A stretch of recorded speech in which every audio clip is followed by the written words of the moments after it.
Nightcast. Stephen Lloyd Gilbreth brings you the current news from the world today and how it relates to Bible prophecy. Understanding the end-time events leading to the peaceful world tomorrow. Ladies and gentlemen, Stephen Lloyd Gilbreth. Good evening, friends, and welcome to this Wednesday evening, August 5, 2015 edition of Nightcast. And for those of you who are watching live, I very much like to apologize to you for our being so late tonight. There was a big traffic accident I was tied up in, and I wasn't in the accident myself, but the side road traffic that I was on just was locked. And sorry, I couldn't make it back to the studio in time. But we've got news for you tonight, and for those watching from the archive, you won't even know that we were late, except that I told you.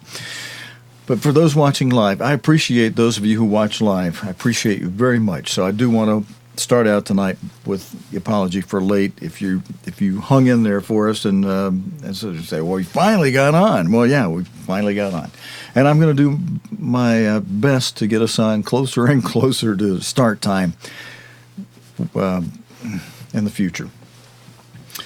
2 passenger cars, actually trains, in the Indian state of Madhya Pradesh have derailed minutes apart on a partially flooded bridge, killing at least 24 people. This first opening story tonight, friends, sorry to say, continues the theme of rain not in due season. I'll comment more on that after we hear the video report on this story with the BBC's Sanjoy Majunder. A deadly double disaster on the tracks. 2 trains derailing within minutes of each other. First, the Kamayani Express, heading to Varanasi from Mumbai, followed by another train travelling in the opposite direction on an adjoining track. Some of the carriages fell into the water. Rescuers say they had a hard time getting to the victims. The route of the rail has been collapsed. The people has gone directly into the water. So many of the dead bodies, the people cannot collect over here because there is a high flood, you can say, of the water, so they cannot collect the bodies. Officials say heavy rain washed away the earth beneath a portion of the tracks, which is what caused the trains to come off them. It's not clear why there was no warning.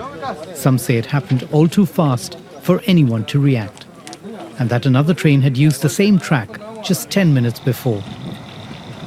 The rescue operations have now been called off. More than half of those dead are women and children. An investigation has been ordered. And friends, our hearts certainly go out to those families who are affected by this, for those who were killed in this terrible train accident, related to a little too much rain and the flooding that caused the tracks to give way.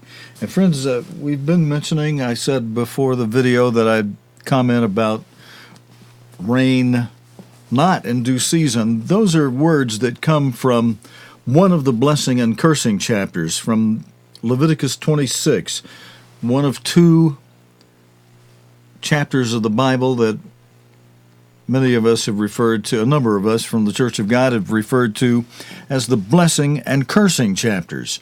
Because in the first half of each chapter, in the first half of Leviticus 26 and in the first half of Deuteronomy 28, God starts out by saying, essentially, if you diligently hearken to my voice and obey my commands, my judgments, my statutes, then I'll give you all of these wonderful, wonderful, wonderful blessings that he names. And then halfway through the chapter, that's the blessings and the cursing, blessing and cursing chapters. Halfway through the chapter, he says, but if you don't obey me, if you don't obey my voice, if you don't keep my commands, my judgments, my statutes, then instead of blessings, you'll get cursings. And most of the cursings are just the blessings in reverse. I'll make you where he said, I would make you as a nation the head, not the tail. If you're under cursing time, he'll make you the tail, not the head.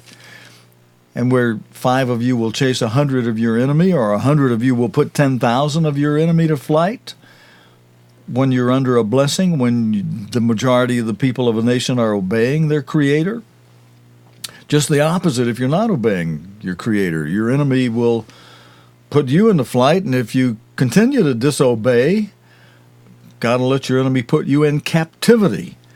And then if you still don't obey, and you're one of the sons of Joseph, such as Ephraim in the United Kingdom, modern-day United Kingdom, or modern-day Manasseh, the people, the latter-day descendants of Manasseh in the United States. Then he says through the prophet Ezekiel in chapter 6, verse 6, he says, I'll let the enemies, your enemies in Europe, lay all of your cities waste with nuclear bombs. Read it for yourself in chapter 6, verse 6 of Ezekiel. I want to just read to you very quickly before we go on with the rest of tonight's news. Verse 4 of Leviticus 26, of one of those two blessing and cursing chapters. Starting in verse 3 of Leviticus 26, where God says, if, he starts the verse out with that biggest little two-letter word in the entire English alphabet, if, the biggest little two-letter word in English. If you walk in my statutes, and if you keep my commandments, and if you do them, I've added the ifs. He's saying that through the whole thing. If you walk in my statutes and keep my commandments and do them, then, verse 4, I will give you rain in due season. Now that's one beautiful poetic way of saying I'll give you the right amount of rain when the rain is needed and due and necessary, and not too much and not too little. Not too little so that you have the result being drought and all your stuff rotting and burning up, and not too much. Well, rotting happens when you have too much. I should have save that for, and not too much, so that all your stuff is flooded or rots or, is wasted from too much water. There is such a thing as too much water in the flooding and the damage that is caused by the flooding, like in this report we just had with this train. So the pitch is, friends, it pays to obey your Creator in many, many, many ways. Let's go on now to the next story for tonight. Excuse me, friends, I'm sorry. Our next story relates to that Malaysian Airlines flight MH370. And it seems what's happened in today's news, the Malaysian Prime Minister has confirmed that the plane debris found on the Indian Ocean island of Reunion last week is from the Malaysian Airlines flight MH370, which disappeared 17 months ago. French prosecutor Serge Makowiak later confirmed the wing fragment known as a flaperon was from a Boeing 777, the same make and model as the missing Malaysian airliner. He said initial tests showed there were very strong indications that it was from flight MH370, but as you'll see in this video, he said confirmation would only come after further tests on the fragment, which would begin tomorrow. Richard Westcott has this report. Investigators have just come closer than ever to saying they found part of the missing plane, but we still don't quite have an answer. Earlier this evening, the Malaysian Prime Minister said that this piece of wing was definitely from flight MH370. It is with a very heavy heart that I must tell you that an international team of experts have conclusively confirmed that the aircraft debris found on Reunion Island is indeed from MH370. Malaysia Airlines also said it was their plane, but the French authorities who've been examining the wreckage left just a little room for doubt. The piece was examined, and we can now say today that there are very strong indications that the flaperon found on Reunion Island did belong to MH370. Boeing has confirmed the debris is from the right type of aircraft, and Malaysia Airlines also has paperwork suggesting it did come from their plane. But further tests will start tomorrow, possibly to match up serial numbers the BBC understands could be tucked away inside. Since last Thursday, the focus of the investigation has been around a piece of wing called a flaperon. Now, there's one on each side, and they move around to help the pilot control the aircraft. Now, it's a big piece. It's about 6 feet long, but it's hollow inside, which is why it floated. And here is the actual flaperon that they discovered. You can see it's covered in barnacles, and that shows it's been in the sea for at least a year. It washed up on this remote French island in the middle of the Indian Ocean called Reunion Island. It's 2,500 miles away from where 2 ships armed with sonar kit are still searching the seabed for the main body of the plane. Now, incredibly, that huge distance has reassured investigators that they're looking roughly in the right place. Because if you look at these currents and the winds, that would carry the flotsam north and then west across the ocean. And that means that nearly a year and a half later, it might make land in Mauritius, Madagascar, even as far away as South Africa. After 515 agonising days, the families of those on board remain in limbo. It's not the end, although they found something, it's not the end. They still need to find the whole plane and our spouses as well. Yes. We still want them back. The search for that whole plane remains here on the other side of the Indian Ocean. Only when they find the black boxes will they know if this was an accident or something more sinister. Richard Westcott, BBC News. Okay, sad story. And friends, I'm sad for a lot of people who have been hanging on to hope that their loved ones on that flight might somehow still be alive somewhere, but it looks like, except for the French saying that there's some little room that this is not completely confirmable yet, it looks like they found evidence that that flight crashed in such a way it killed everybody on board. But we'll see. There's probably going to be more on that coming up. Friends, our next report is a sad report. I was reading ahead on it and thinking about some people in a church that I belong to and how this relates to a story I'll mention after we watch this video regarding 2 children who died when a passenger boat capsized after colliding with a fishing vessel in Lake Victoria.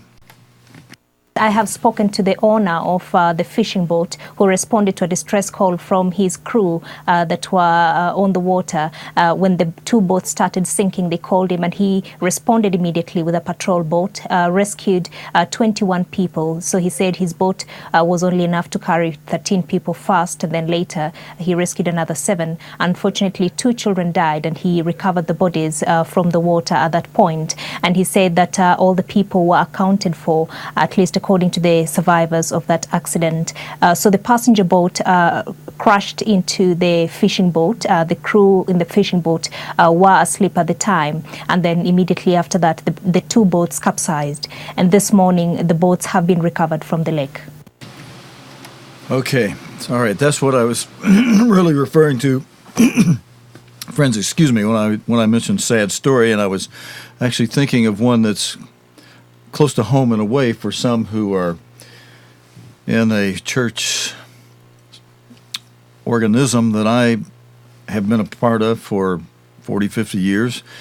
And we're in a situation now where we are scattered and news is a little more difficult sometimes for all of us. But by tomorrow evening, I know a source where I've seen that the name was released. We'll give honorable mention to a young woman, a teenage woman, 19 years old, who died in a boat accident Today is Wednesday. That would have been, I believe, last week, one day toward the end of last week. I'll give honorable mention and have the name for you. For those who haven't heard about that yet, I'll try to have that tomorrow evening. Friends, there's a lot in the news that relates to World War II and the atomic bombs that were dropped on Hiroshima. And that's because tomorrow marks 70 years to the day since the United States dropped the world's first atomic bomb on the Japanese city of Hiroshima. 3 days later, it dropped a second atomic bomb on the city of Nagasaki. The devastation is widely believed to have brought an abrupt end to World War II with Japan's surrender. But what about the appalling cost of the bombing? Rupert Wingfield Hayes reports from Hiroshima. Of August 6th, Japanese time, the first atomic bomb hit an enemy target. From 29,000 feet, the Hiroshima explosion looked like a giant candy floss. But down below there were real people, tens of thousands of them, burning alive. What happened to you when the bomb exploded? I was surrounded by 8-year-old Keiko Ogura saw them with her own eyes. Horrors she can never forget. Outside her house, the survivors began to gather, their faces burned and swollen. They begged for water. Their skin was peeling off and hanging. And at first, I saw some, and I thought they were holding something, or the rag or something, but that was really skin. Here's a building that was actually knocked sideways. US news reports at the time described only the physical damage to the city. No mention was made of the thousands dying from burns and radiation. This colour footage of victims taken in 1946 was classified until the 1980s. When later she went to the United States, Keiko found Americans knew little of the horrors that she'd witnessed. I was told by American citizens, congratulations, you could come here thanks to the bombing, they said. Without the bombing, you have to do harakiri, kill yourself. It is very awful excuse. Because of that, you save your life, and then we drop the bomb. We should not use excuse, such kind of excuse.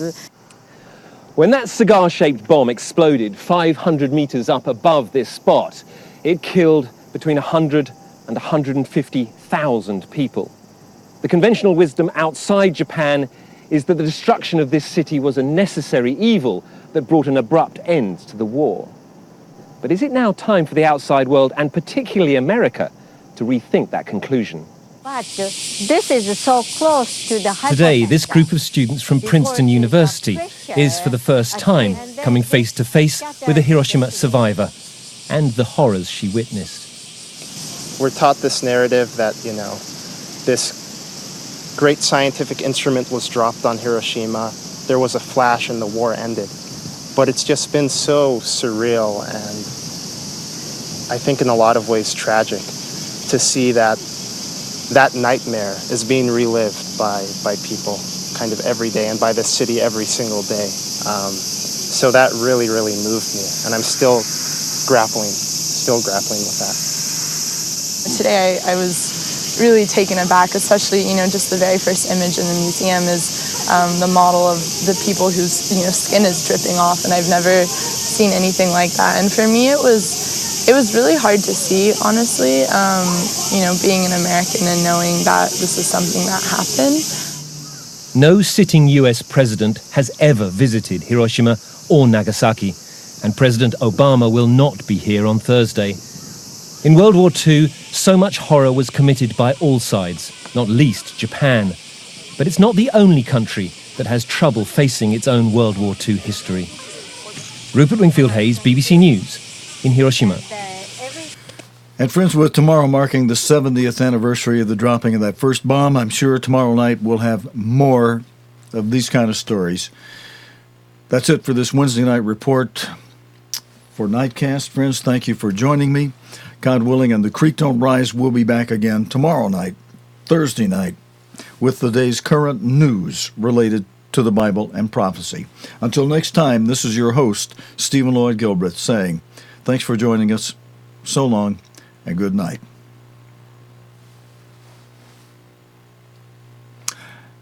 Oh, and if I'm going to sign out of here properly, we got to hit the right button. Let's so long, friends.